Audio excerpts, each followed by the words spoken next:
Oke, halo teman-teman semua, kenalin aku Arik Zakini Brizi dengan NIM C141. Oke, jadi di sini saya akan menceritakan terkait dengan apa aja sih yang saya lakukan terkait dengan mata kuliah fisiologi dan reproduksi ikan di sesi UAS ini. Jadi kita memiliki 3 bahasan. Yang pertama terkait dengan hipofisasi dan induksi hormonal.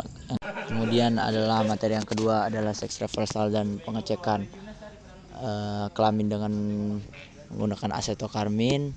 Kemudian bahasan ketiga adalah terkait dengan preservasi dan pengecekan kualitas sperma. Oke, jadi yang pertama mungkin buat di minggu 8 dan 9 ini kita membahas. Nah, jadi terkait dengan materi hipofisasi dan induksi hormonal. Yang mana di induksi hormonal ini kita akan menginduksikan ovaprim ke dalam ikan. Nah, jadi yang pertama itu kita cari dulu perhitungannya terkait dengan kebutuhan larvis dan juga hormonnya segimana.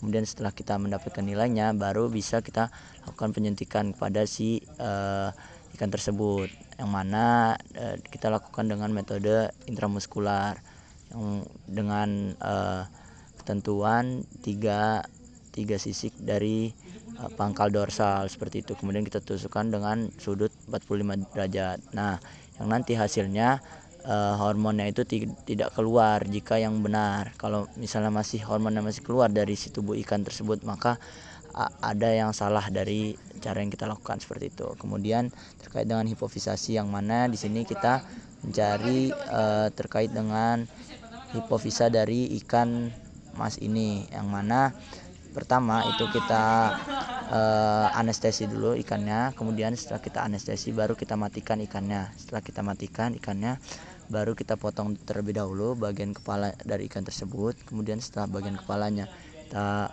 potong, kita pisahkan antara bagian kepala dan badannya. Lalu di bagian kepalanya kita potong sedikit demi sedikit secara miring seperti itu. Nah, nantinya setelah dirasa terbuka, lalu bisa kita lakukan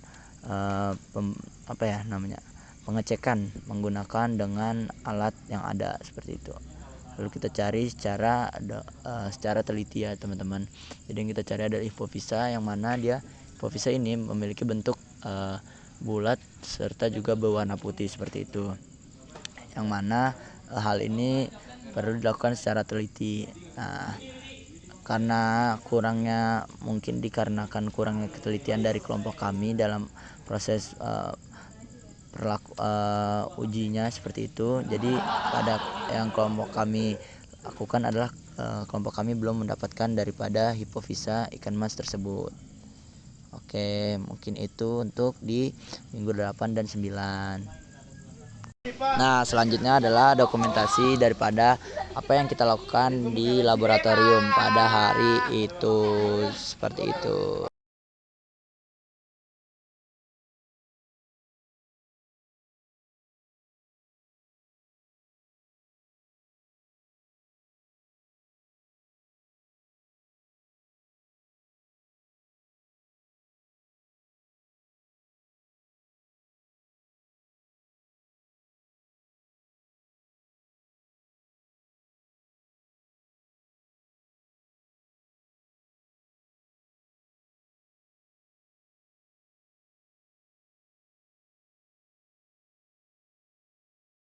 Oke, selanjutnya dapat dilihat dokumentasi daripada kegiatan yang kami lakukan di laboratorium pada saat praktikum tersebut.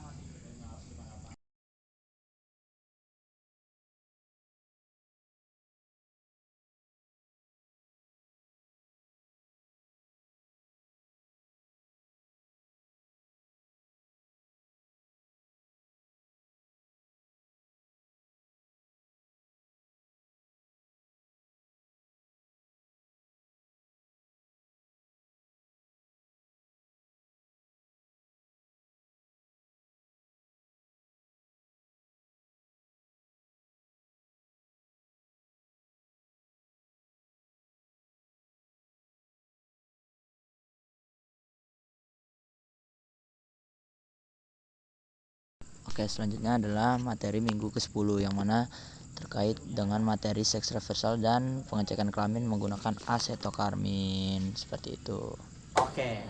Jadi kita dari kelompok 10. Jadi di sini kita akan mereview terkait dengan kegiatan FISREP kita, praktikum kita pada minggu 10 tadi, yang mana tadi itu kita melakukan yang namanya seks reversal dan juga metode pengecekan gonad dengan marfin, asetokarmin. Nah, seperti itu. Oke. Dan dimana seks reversal sendiri merupakan suatu metode dalam kita mengubah ikan dari yang awalnya dari awalnya betina menuju ke jantan, begitupun sebaliknya. Nah, yang dimana dalam seks reversal sendiri ini kita menggunakan berbagai macam bahan-bahan kimia atau menggunakan cara-cara tertentu sehingga nantinya hasilnya sesuai dengan jenis kelamin yang kita inginkan. Nah, ada juga sebuah istilah yang disebut dengan genogenesis dan androgenesis, yang mana genogenesis itu merupakan suatu bentuk metode yang mana dengan kita menginaktivasi kromosom sel sperma sehingga diharapkan hasilnya nanti akan betina semua serta membawa materi dari indukan betina seperti itu. Kemudian ada pula kita kenal dengan istilah androgenesis, yang mana istilah ini menggambarkan proses inaktivasi dari sel telur sehingga diharapkan nanti yang lahir hanya akan benih atau ikan jantan serta membawa materi induk jantan seperti itu. Nah, untuk itu baru terkait dengan seks reversal, yang mana dari seks reversal sendiri ada 3 macam, yaitu ada oral atau dengan dicampurkan pada dalam pakan, kemudian ada juga melalui metode peredaman, ada juga melalui penyuntikan. Nah, yang mana buat yang tadi kita lakukan atau kita lihat itu kita ada melakukan proses namanya oral, yang mana di situ kita menambahkan larutan aromatase ke dalam pakan dengan dosis-dosis tertentu sehingga diharapkan nanti si pakan ini beserta hormon akan termakan ke dalam ikan, kemudian berlangsunglah proses seks reversal tadi. Nah, terus buat praktikum yang kita lakukan yang kedua adalah proses metode pengecekan gonad melalui larutan asetokarmin, ya, yang mana buat metode ini kita pertama terlebih dahulu mengambil sampel dari ikan-ikan yang akan kita bedah seperti itu. Setelah kita dapatkan ikan-ikan sampelnya, kemudian di situ kita akan membunuh ikan tersebut terlebih dahulu dengan cara menusukkan kepada modula oblongatanya seperti itu. Nah, lalu setelah ikan sudah mati, nah di situ kita akan melakukan pembedahan. Karena ikan ini terbilang cukup kecil pada proses ini, jadi sehingga buat cara pembedahan kita sedikit berbeda, yang mana kita membukanya dari arah bagian bawah, sehingga nantinya ketika kita membedah dan kita mengecek, gonadnya akan langsung terlihat, yaitu di bagian bawah, atau kalau dari POV ini bagian atas gelembung renang seperti itu. Setelah didapat, lalu kita tinggal ambil si gonad tersebut, ambil secara menyeluruh, baik itu bagian kanan maupun bagian kiri. Setelah itu kita letakkan si gonad tersebut ke dalam preparat. Nah, setelah ditaruh di preparat, lalu kita cacah si gonad tersebut hingga menjadi halus. Nah, setelah dirasa halus, baru kita teteskan dengan larutan asetokarmin. Nah, yang dimana itu dengan dosis 1 atau 2 tetes, 1 sampai 2 tetes. Kemudian setelah diteteskan, bisa kita tutup dengan objek glass atau kaca objek.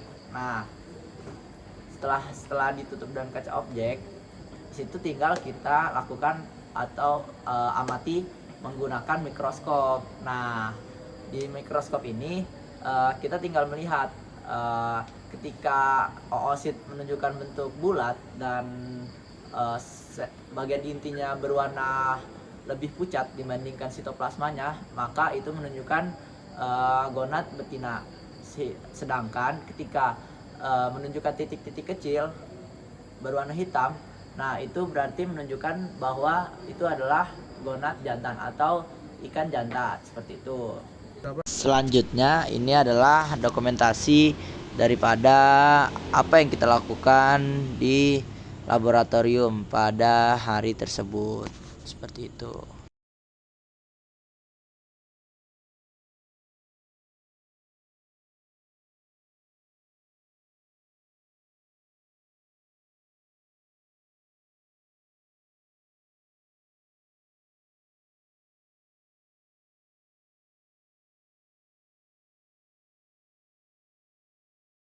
Oke, selanjutnya adalah minggu ke-12, yang mana pada minggu ke-12 ini kita membahas terkait dengan preservasi dan juga pengecekan daripada kualitas sperma. Nah, jadi apa saja sih kegiatan yang kita lakukan? Jadi yang pertama itu mulai dari proses preservasi, yang dimana pada proses preservasi ini secara garis besar kita yang pertama adalah melakukan pengambilan sperma.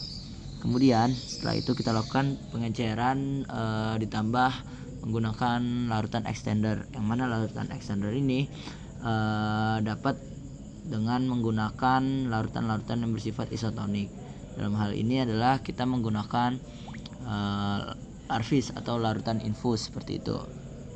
Nah, kemudian kita dapat lakukan penyimpanan di pendingin, seperti itu. Nah, selanjutnya adalah kita lakukan terkait dengan pengecekan kualitas sperma itu sendiri, yang mana bisa kita lihat dari tiga parameter, yaitu yang pertama motilitas, yang kedua viabilitas, dan yang ketiga kepadatan sperma.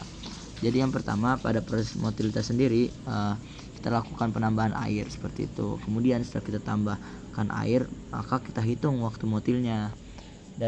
Setelah waktu motil ini nanti akan kita dapat lihat seberapa lama dia dapat bergerak, mulai dari setelah dia diberikan air, seperti itu, baru bisa kita beri skor acuan. Nah, lalu kita akan melihat viabilitasnya atau kemampuan sperma tersebut dalam bertahan hidup. Nah, yang mana di sini kita lakukan dengan penambahan eosin. Nah, setelah kita lakukan dengan penambahan eosin, kita amati warna spermanya. Apabila spermanya berwarna putih, maka spermanya itu masih hidup, dan apabila sudah berwarna merah, maka spermanya sudah mati. Nah, kemudian kita lakukan pengecekan kepadatan spermanya sendiri, yang mana buat kepadatan sperma ini kita lakukan dengan mekanisme perhitungan hemasitometer, seperti itu.